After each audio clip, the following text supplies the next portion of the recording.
The movie Obsession is an allegory about sexual abuse, misogynistic men, and the state of our world when it comes to stripping women of our bodily autonomy. I saw Obsession in theaters with my husband last night, and I'm actually obsessed with it. I thought it was going to be so much more gruesome and gory than it was, so I was pleasantly surprised that it really wasn't as bad as I thought it would be. I braced myself for so much worse, and while there were definitely some gory scenes, it didn't classify as a truly horrific horror to me. It was far more psychological. And the scariest part of all was the fact that the main character, Bear, seemingly hid behind the persona of being the nice guy while he was actually the villain of the movie. What made the movie scariest of all is that the allegory behind it isn't fiction. It's the reality of what women face every day. Obsession exposed something dark about our culture. Obsession perfectly captures what's happening to women right now in this country, which is probably why the movie hits so much differently for women than men. The thing that makes Bear so scary is that realistically, there are so many men in the world who operate just like him. They think they're nice and they believe their niceness should automatically mean they're entitled to love, attention, or affection from a woman. They think being nice means they're automatically entitled to a woman's body. But if you think about the way this movie opened and the reason Bear made the wish he made for Nikki to love him more than anyone else in the world, it comes down to the fact that he had a frail little ego that he was scared of bruising. Nikki gave him the perfect opportunity to admit his feelings for her before he made that toxic wish. And in my opinion, I felt that Nikki was possibly teetering on the fence of maybe giving him a chance or not, based on whether or not he had the balls to actually take a leap and tell her how he felt. She put him in the perfect position to own up and admit his feelings. And I think she would have had so much more respect for him and possible attraction for him if he actually stood on business and said how he felt. But because he was so scared of rejection, he lied to her and said he saw her as a great friend. He couldn't admit how he felt because he was so terrified of rejection. And that level of terror he had comes from his deep rooted insecurity, his immature unwillingness to place himself in a vulnerable position, and his unhealed ego. After he made the wish he made, which I would describe as more of a curse than a wish, it became obvious to me how much time Nikki spent trying to break free of her own body because she hated being trapped in her cursed body. She was pretty much physically destroying herself through the film as a woman trapped inside skin that she no longer wanted to be stuck inside of. A huge moment that showcased that was when she broke the bottle at the party and stabbed herself in the face. It's like she was breaking her body apart bit by bit, trying to escape her body because she felt so trapped in this wretched curse of a body and she didn't want to be part of it. Bear stripped her of her autonomy and took away her ability to choose anything for herself, which is why this is an exact allegory for the sexual assault of women. When Nikki begged him in the middle of the night to kill her, that was the real version of her coming out, feeling so desperate to die, because she would rather die than continue living life where she was nothing more than a slave. Because technically speaking, the best way to describe her was a human slave to Bear. She didn't get to choose his ownership over her, yet he owned her anyway. His pathetic response of what would be so bad about loving me, or what would be so bad about having to love me, that was actually evil. It's the same whiny, entitled, pathetic energy that exudes from every incel you'll ever meet. At the party, when Nikki broke the bottle and started screaming, it's not me, before stabbing her own face, it was very symbolic of a woman trying to break free of captivity. She also wrote the words not me on the picture she packed in Bear's lunch. And that was the real Nikki breaking out for a second, trying desperately to escape her situation. And she was making sure that she was reminding Bear that the real her would not be going along with this, and the real her would not be okay with this. These details make Bear a proven villain, knowing he saw these desperate hints and clues from Nikki, and he didn't immediately have the instinct to try and cancel the wish. He never loved Nikki, because if he loved her, he wouldn't want her living in bondage. He really just placed Nikki on a pedestal and found himself infatuated by her, but genuine love for her did not exist. His selfishness outweighed any possibility of that. The Nikki we were introduced to at the beginning of the movie was an independent thinker. She was a free-spirited, strong-willed, self-sustaining woman. The version of Nikki we met at the beginning of the movie was a woman who cherished and valued her personal freedom and independence, so much so that she begged for death after realizing she was trapped in a cursed body that she no longer had control over. She realized death would be better than being controlled to such a degree, which means she had a similar thought to the slaves who jumped overboard into the ocean after they were captured and transported towards America hundreds of years ago. Thousands of slaves jumped overboard because they believed death was better than a life of bondage. One of the most disturbing facts about the transatlantic slave trade is that it literally changed shark behavior. Historians and scientists estimate that between 1.8 and 2 million enslaved Africans ended up overboard between the 15th and 19th centuries. Some were thrown, but yeah, a lot of them jumped by choice. So many years of having a constant presence of human bodies in the Atlantic created a massive food source that researchers believe influence shark migration routes to completely change. Their feeding patterns have changed, permanently impacting marine ecosystems. Nikki's desire for death over bondage was a crucial detail in this movie regarding just how painful this experience was for her the entire time she was cursed. The timing on the clock you see change in the scene when Nikki and Bear are in bed together changes to 1655. And after looking up what that means, I learned that it was the year a Virginia court ruled that a colonizer named Anthony Johnson could legally hold his slave in servitude for the rest of his slave's life. That was marked the first time in American history that an enslaved person could be held against their will for the rest of their life, even if they had never committed a crime. So, yes, the timing of 1655 on that clock was not random. Nikki shared a bit of her writing at the party, describing a very brutal and disturbing version of Hansel and Gretel in the form of her monologue. It probably went over a lot of people's heads at that party, but the deeper message of that monologue was the disgusting, incestuous relationship she wrote about between Hansel and Gretel. And that's because Nikki was being somewhat forced into a disgusting, incestuous relationship with Bear. She described him as her little brother and verbally friend-zoned him while talking about him to Sarah, which means it's very obvious that she viewed her curse as something very similar to what she wrote about in her monologue about Hansel and Gretel sharing an inappropriate and extremely doomed sister and brother relationship. I saw a TikTok creator named Stephen Notham talking about the ending of the movie, explaining that we listened to Nikki continue screaming well into the credits as they rolled, which was symbolic of the fact that Nikki woke up from the curse, even though Bear died. Bear got to escape into the freedom of death, while Nikki was left alive to face the reality of her sinister circumstances. And that is very similar to what happens after a woman is sexually assaulted or violated. The man who committed the crime gets to sort of move on with his life, whether he goes to prison, gets the death sentence, or gets off scot-free. No matter what the consequences are for his actions, he mentally gets to move on, the way Bear got to escape into death. But after a woman is sexually assaulted or violated, she never gets to escape it. It lives with her in her mind forever. It becomes a trauma she must spend the rest of her life healing from and trying to move on from. Some would argue that rape is worse than murder because murder is so finite. Once you're dead, you're dead. You're on the other side. But when you've been sexually assaulted or raped and you still live on beyond the event, your brain chemistry is up, and the way you perceive yourself, the opposite gender, and the entire world is forever warped. You can go through years of therapy, but you will never be the same, and that's just a fact, coming from personal experience. So Nikki woke up from her curse, but she continued screaming through the credits at the end of the movie, because for Bear, the nightmare promptly ended, but for Nikki, the nightmare was just beginning. I've seen a lot of creators make notes about the fact that Bear's name was not selected randomly. The whole online discourse about man versus bear that went viral last year definitely makes sense as part of this conversation. The debate among women was whether or not we'd choose to be alone in a forest with a bear or a man. And women across the board said we'd rather find ourselves alone in the woods with a bear. And that's because we know a bear might kill us by ripping us to shreds with its teeth and claws. But what a man is capable of doing is actually so much worse. And as a woman, you just don't know, and you'll never know which men you're interacting with that are actually safe or not. There are murderers in the world who enjoy torturing their victims for days, weeks, or months. There have been cases of men resuscitating women who are on the brink of death from continuous torture just so they can keep doing more torture. And that's already evidence enough of why women would rather be alone in the woods with a bear than a man. A bear may try to kill the woman standing in front of him for its own protection because bears act out of instinct and survival. However, a man choosing to kill the woman standing in front of him is more interested in causing calculated physical pain, tormenting her, agonizing her, putting her in a state of misery and suffering, and reveling in her anguish. Therefore, nothing about the name choice for Bear seems random to me, and it comes across as entirely ironic, since Bear tries to come across as the nice guy, quote unquote. As of now, women have been heavily warned about what nice guys really represent in the world. Nice guys often convince themselves that they're entitled to attention, affection, and love from women because they're so nice and they simply deserve it. A huge point they're missing is that being nice isn't a sufficient metric for any one person to gain full access to another person. You have to earn someone's respect, build up their trust, and develop a shared and mutual sense of love for each other. It takes time and effort. But in too many cases, men who proclaim to be nice guys want to skip the line on all of that. Their sense of entitlement ends up hurting themselves and the women they encounter, which is exactly what we saw between Bear and Nikki. He ended up hurting himself just as much as he hurt her when he made the wish he made. Let's talk about the scene when Nikki stood in front of the door waiting for Bear to come home from work, and she peed on herself and defecated on herself in the middle of the room.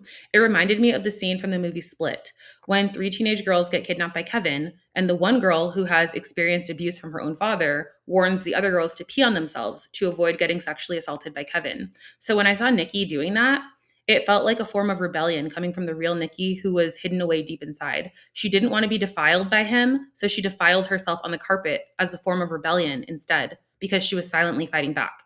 But she kept switching in and out between the real version of herself and the cursed version of herself. And sadly, the real version of herself was never able to stay around long enough to actually fight back or permanently snap out of it. When it comes to Bear, I feel the opening scene of him crying over his dead cat was very telling regarding his inability to ever take accountability. His cat died because he left a bottle of pills in a precarious place. As sad as it is to say, that's the harsh truth of it. He did not want his cat to die, but because of his irresponsible actions of leaving the pills out, he faced the consequences of his cat ingesting too many of those pills and dying. And when Bear talked about his cat dying to his friends, he never said how his cat died. He just said that his cat died. So he never took ownership or accountability regarding the way his cat died. And the same thing applied whenever people asked him about Nikki's mental breakdown and her bizarre behavior. His friends were asking him why she was acting so strange, and he refused to take ownership for the majority of the movie. So it leads me to believe the cat scene was showing us as viewers what to expect from Bear as a character, and the fact that he doesn't take accountability for his wrongdoings or his part in things that go wrong. He was the perpetual victim, which gives incel energy to the most insane degree. When I think back to the beginning of the movie, when he was testing out what he wanted to say to Nikki to that random waitress at the restaurant, I feel like he was on a good path for opening up to Nikki and telling her the truth of how he felt about her. But his best friend, who I'll put in quotes, his best friend, Ian, completely sabotaged him. Ian was blocking him for a reason. And that's because Ian was secretly hooking up with Nikki behind Bear's back the entire time. Ian made fun of Bear and made Bear feel cringy at that diner to keep Bear from actually admitting his genuine feelings to Nikki. Ian encouraged Bear to call her the nickname she hated, which was Freaky Nikki, even though Ian knew it would piss her off. Ian gave Bear terrible advice because he was blocking. And that was coming from a place of jealousy since he was still secretly sleeping with Nikki at the time. Ian was never Bear's friend, and that is extremely evident, knowing that he was secretly hooking up with Nikki for 2 years without telling Bear anything. They were never friends. Ian serves as an example of blatant misogyny in the movie, although his version of misogyny is more obvious and aggressive. Bear's version of misogyny is quietly tucked away behind the facade that he's a nice guy. But if he were really a nice guy, he would have made a wish to become someone worthy of being loved by a girl like Nikki. Or he would have wished for something that had nothing to do with controlling the energy, emotions, or mindset of another person. Bear made the wish he made because he had no identity of his own outside of his desire to be loved by Nikki. He thought Nikki was so beautiful, charming, and impressive that he decided his base level of happiness revolved around the concept of dating her and being loved by her. And that's probably part of why Nikki saw him as nothing more than a little brother or a friend. He had no identity of his own, and he didn't even seem willing to ever actually develop one.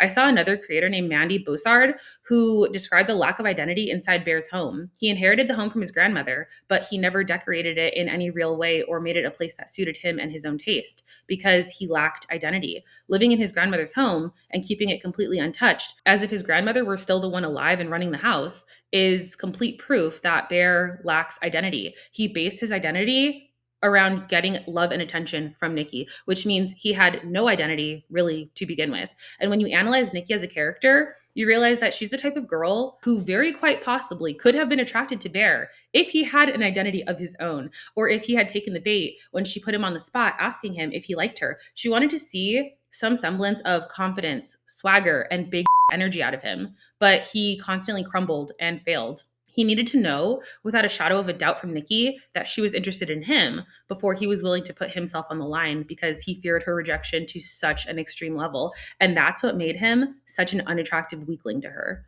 That energy is what kept him in the friend zone. Although Bear is written to be a somewhat likable and redeeming character in some areas, he genuinely represents the energy of an incel very well. Instead of doing any interpersonal work to become a better man who could actually be worthy of love, or the type of man who could naturally attract attention from a girl like Nikki, he made a wish that forced her to be attracted to him in a manner that stripped her of all her own power, freedom, and autonomy. The scene where Bear and Nikki were having sex made it very clear to me that this movie is an allegory for the sexual assault of women and the way women's autonomy gets stripped from us in a systematic way across this country. Her face looked so deadpan. She wasn't experiencing pleasure or enjoyment, which means every sexual experience she and Bear had while she was under this curse was rape. No sugarcoating it. That's just the facts. Her autonomy was taken, and there's no way that she was able to give proper consent while she was under this curse. Her autonomy was taken. The same way women's rights are threatened, debated, taken, and attacked all the time in this country. The same way 1 in 3 women globally experiences physical or sexual violence in her lifetime. And true numbers are underreported, which means that stat is frighteningly higher. When Bear called the hotline to talk about his wish, he didn't even ask to cancel it straight away. He just wanted to modify it, which shows you that he wasn't actually sorry. The first thing out of his mouth should have been, how can I cancel this right away? Instead, it was, how can I tweak this a little bit? But regardless, when he was told none of it was possible, he couldn't tweak it and he couldn't cancel it, that's when the darkness really sunk in. Because once you make a wish, you have to live with it until you die.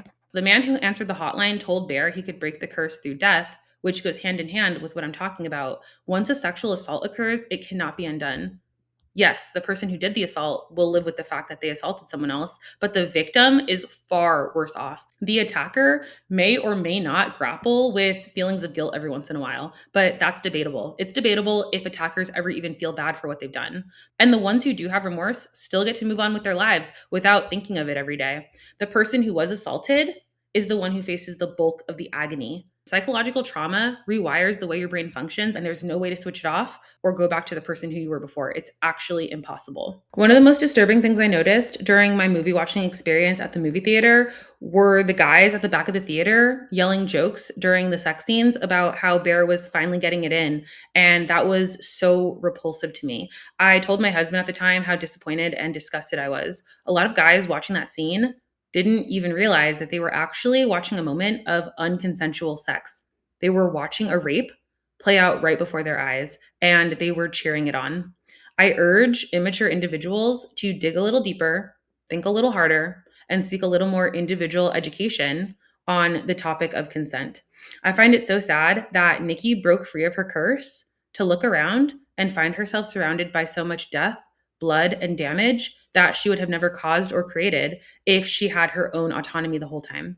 It's symbolic of what happens systematically when women are stripped of our autonomy. More devastation and chaos happens when women don't have autonomy, such as pregnant women dying in the parking lots of hospitals because doctors are refusing to give them necessary abortion care because doctors are scared of being criminalized for it, or women choosing to off themselves after learning that the men who have sexually assaulted them won't be brought to justice. There are so many examples of how things go badly when women are stripped of our rights. Yet, for some reason, our rights are still constantly up for debate. The irony of Bear hurting himself just as much as he hurt Nikki with the wish he made matches up with the way our patriarchal society hurts men just as much as it hurts women. Men might think that holding up the patriarchy keeps them in a dominant position by oppressing women and holding women down and holding women back. But really, the oppression of women through the patriarchy ends up hurting both genders. I'll explain. The more a person or group of people is oppressed, the stronger they will become through adversity. Women didn't ask to be oppressed by men, but since women have historically been oppressed anyway, women have fought back by figuring out how to run circles around men, academically, intellectually, and beyond in this modern era. For the first time in history, women have surpassed men by earning more college degrees.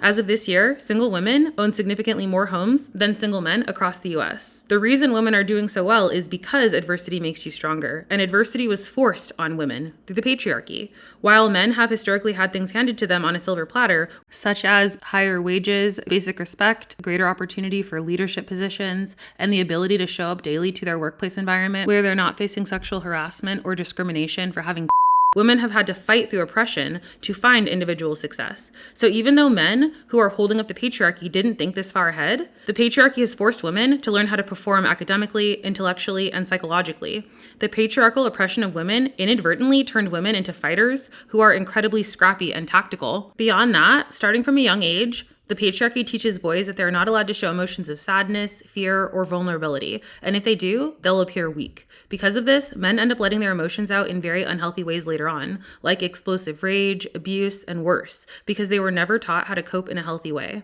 A patriarchal society convinces men that they're entitled to women. But all that does is create toxic relationship dynamics between men and women that cause both men and women to suffer. Bear made a wish that allowed him to dominate over Nikki's free will because the concept of oppressing her and taking away her choice to walk away gave him complete and total access to her. And he ended up regretting it throughout the movie, severely. The same way the patriarchy hurts men by trying to oppress women, Bear hurt himself trying to oppress Nikki. He quite literally ruined his own life trying to oppress Nikki. I really appreciate the allegory of this movie. Ultimately, I felt that this was a really well-written movie, and I'm glad it's doing so well at the box office with so many people tuning in and checking it out. If you like how I break topics down like this, my brain goes a lot deeper than this off camera. I actually turned my thoughts into a graphic novel called The Girl Who Feels Feelings. These are some page examples from my graphic novel. It's available on Amazon, and the link is in the description for this video. Thank you for watching.